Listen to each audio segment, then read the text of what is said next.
sem mais delongas, porque quem está aqui nos assistindo quer ver e ouvir a informação do produto que a gente está apresentando, deixa eu ler rapidamente aqui o currículo dos três participantes, já lembrando que a gente começou a cortar os currículos, porque todo mundo que está aqui, e os três aí também, os currículos vêm desse tamanho, então a gente fica meia hora lendo o currículo, então a gente deu uma sintetizada, mas depois vocês, ao final da entrevista, vão ter acesso aos canais de cada um deles e vão ter toda a informação necessária que vocês desejarem, tá bom?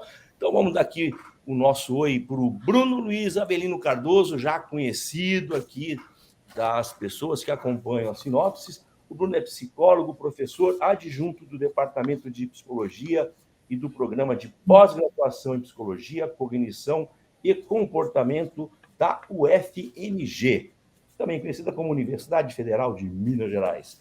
É doutor em Psicologia pela UFSCar, não está aqui no currículo, mas é um cara que já foi bebê em águas internacionais, né? Já foi lá no Instituto Beck, já conviveu ali com aquele pessoal todo, tem muita história para contar. Bruno, seu oi para o nosso público, e depois eu apresento as demais autoras da obra. Olá, pessoal, tudo bem? É um prazer estar com vocês novamente. Obrigado, Ricardo, obrigado, Sinopses, pelo convite. É sempre um prazer estar aqui conversando com vocês e que possa ser um momento muito produtivo da gente falar sobre esse novo lançamento, né, que é o Baralho da Raiva. Coisa boa. Vamos agora aqui falar então sobre a Ana Clara Gomes Braga, né? Psicóloga, mestranda em Psicologia, Cognição e Comportamento, também pela Universidade Federal de Minas Gerais. Oi, Ana Clara. Ei, Ricardo, e oi, pessoal que está assistindo a gente.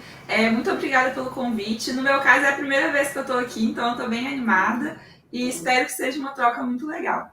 Primeira de muitas, que eu tenho certeza que vocês ainda estão sempre inventando algum projeto novo para a gente publicar, né? Uhum. Não, pois é, o Bruno é animadíssimo. Coisa boa. E aí também agora a Ana Flávia Lima, né? Psicóloga, membro da diretoria da Associação de Terapias Cognitivas de Minas Gerais, também conhecida como ATCMG.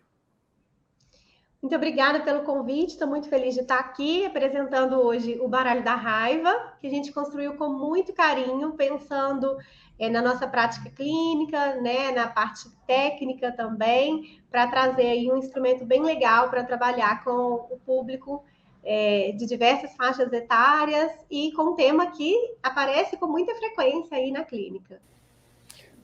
Falar em raiva, né? Nós estamos vivendo momentos raivosos, não só no nosso Brasil, como no mundo de uma maneira geral. Mas, antes de começarmos com a nossa entrevista, já vai sair aí embaixo o cupom Entrevista45.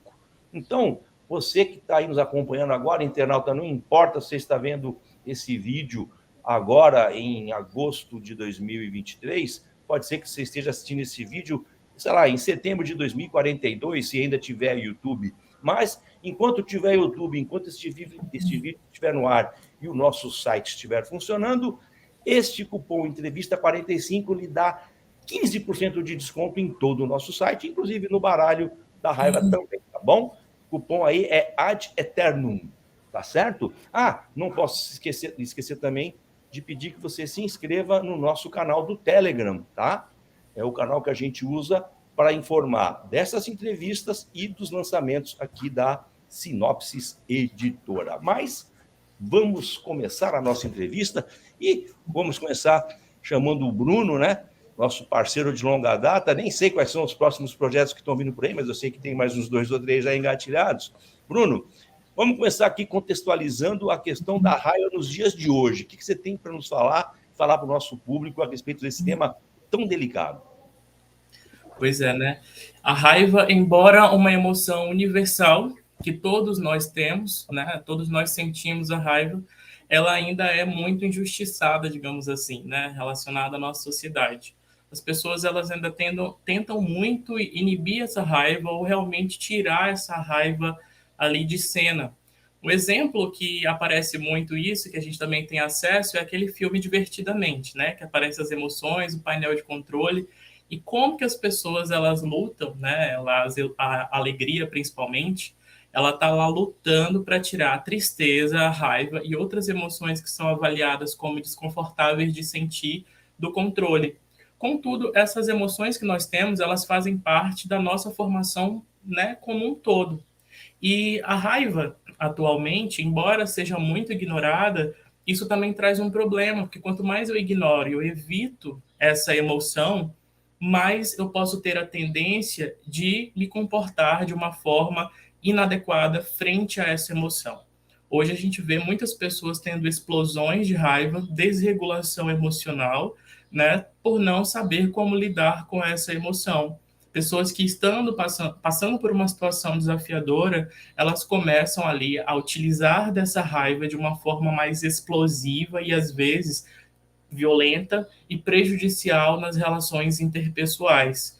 E aí a gente encontra isso em diversos cenários, tanto no dia a dia, onde você pode encontrar isso lá saindo com seus amigos e alguém explode de raiva nessa situação, às vezes no cotidiano, quando você vai estar lá em um restaurante, você não foi atendido na solicitação, ou então você se sentiu injustiçado por alguma coisa, e a gente também tem visto hoje muito na internet, inclusive as chuvas de hates, né, que vão acontecendo aí na internet, onde as pessoas, elas também, mediadas ali, motivadas pela raiva, elas também começam a atacar as outras pessoas e agir de uma forma muito direcionada pela raiva, que traz mais sofrimento. Tudo baseado ali no não saber como manejar uma emoção que faz parte da nossa existência e que às vezes é muito ignorada. Muito bom. Vamos ver se a Ana Clara quer dar uma complementada, Ana Flávia, o que vocês querem dar uma pitadinha aí a respeito do tema? Você quer começar, Ana, e depois eu comento um pouquinho? Bom, a gente vê muitas pessoas até dizendo dessas explosões de raiva, do quanto isso deveria ser contido quando a gente fala também em adultos, falando de adolescentes ou de crianças, né? Como se esse comportamento expresso fosse um problema exclusivo. Mas a gente sabe que essa raiva que é para dentro também, essa raiva que as pessoas não demonstram, ela pode trazer muitos prejuízos. E aquela raiva velada, né? Como o Bruno falou, ali o hate social, né? A pessoa está ali por detrás das câmeras, então, de certa maneira, ela se sente protegida.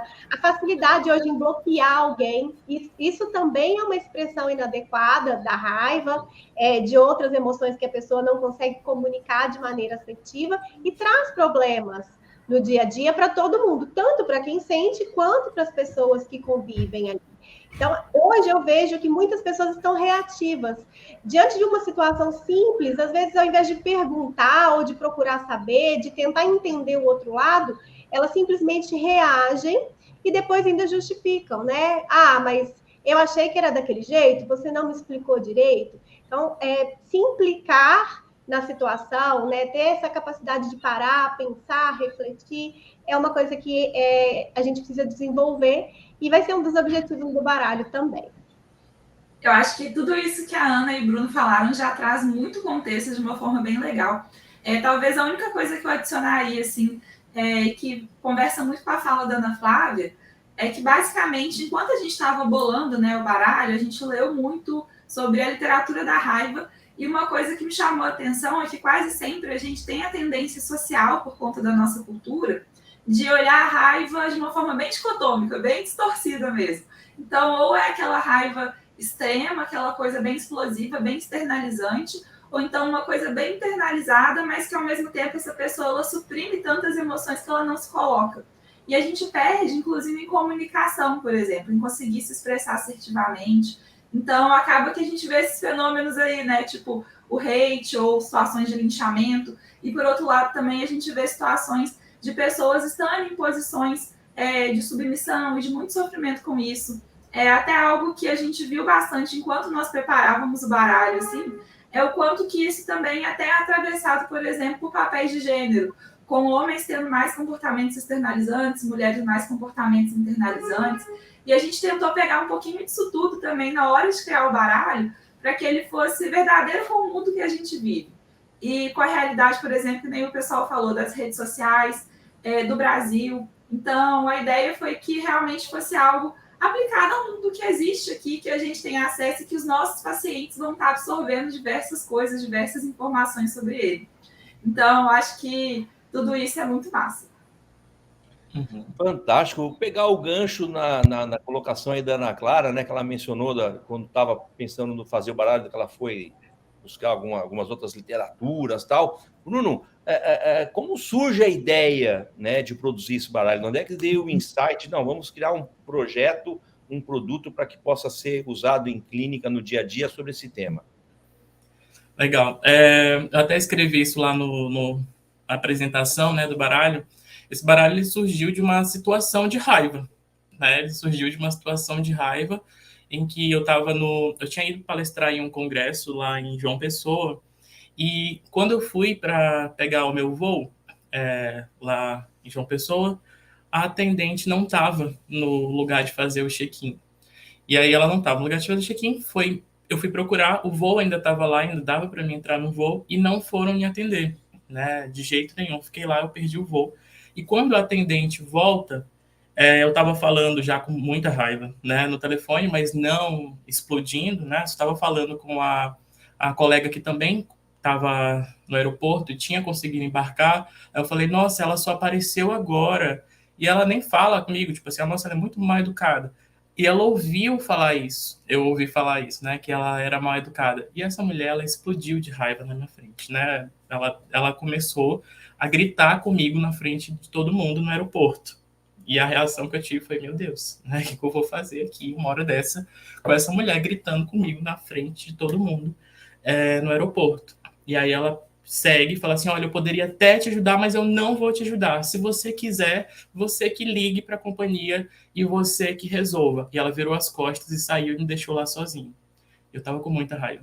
Aí eu liguei para representante, né, organizadora do congresso, eu falei assim, nossa, não consegui embarcar, né, tô aqui preso, sem poder viajar, ela não resolveu uma situação, aí foram me buscar, né, aí tentaram lá me regular emocionalmente, aí depois falaram brincando assim, nossa, Bruno, já dá aí para criar um novo baralho, né, da raiva. Aí eu falei, olha, gente, é uma boa ideia, pode ser, né, interessante, uma boa ideia. E aí, achei uma boa ideia, conversei com o Ricardo sobre a ideia, ele gostou da ideia também. E aí eu convidei as duas queridas orientandas, né, que eu tenho, que é a Ana Clara e a Ana Flávia. Aí vamos lá, gente, vamos pesquisar aqui sobre isso e vamos escrever esse baralho de raiva para a gente ajudar as pessoas a lidarem com a raiva. Mas foi uma situação bem chata, principalmente por eu entender que eu estava sendo injustiçado e o quão humilhado eu fui numa situação que não era para ser. Tipo assim, eu estava no meio de todo mundo no aeroporto, a mulher gritando comigo. Então, eu fiquei sem uma reação ali imediata. Eu tentei me regular, né, utilizar de estratégias ali para mim ficar centrado e não posso aqui agir na mesma intensidade que elas, senão daqui a pouco a gente vai parar lá no jornal, né, na televisão, nos noticiários, psicólogo surta no aeroporto. Então, eu tentei me regular ali para lidar e depois eu fui me aterrando, né? Me acalmando para lidar com a situação e resolver da melhor forma. Porque quando você está inundado, às vezes, pela raiva, parece que você não consegue tomar decisões muito adequadas. Então, se você simplesmente segue sem você refletir, né, se regular, parece que você começa ali a até perder direitos, né? Porque talvez você pudesse gritar com outra pessoa, e aí viria toda uma questão ali que poderia envolver nessa discussão, e aí foi melhor ali para mim regular. Aí eu convidei a Ana Clara e a Ana Flávia, e elas aceitaram esse convite, e a gente conseguiu ter esse resultado tão legal. Eu queria complementar, assim, como que é interessante ouvir essa história do Bruno, e mesmo inundado de raiva, com esse senso de justiça ativado, Bruno focou ali na resolução de problema e na dificuldade ele buscou o apoio e conseguiu trabalhar para aquilo, mesmo não dependendo dele, mesmo sendo uma situação péssima, né? E ele sabia que ia acarretar consequências até para outras pessoas, enfim. E a moça não conseguiu fazer dessa maneira, ela não focou na resolução de problema, ela quis só extravasar aquela raiva.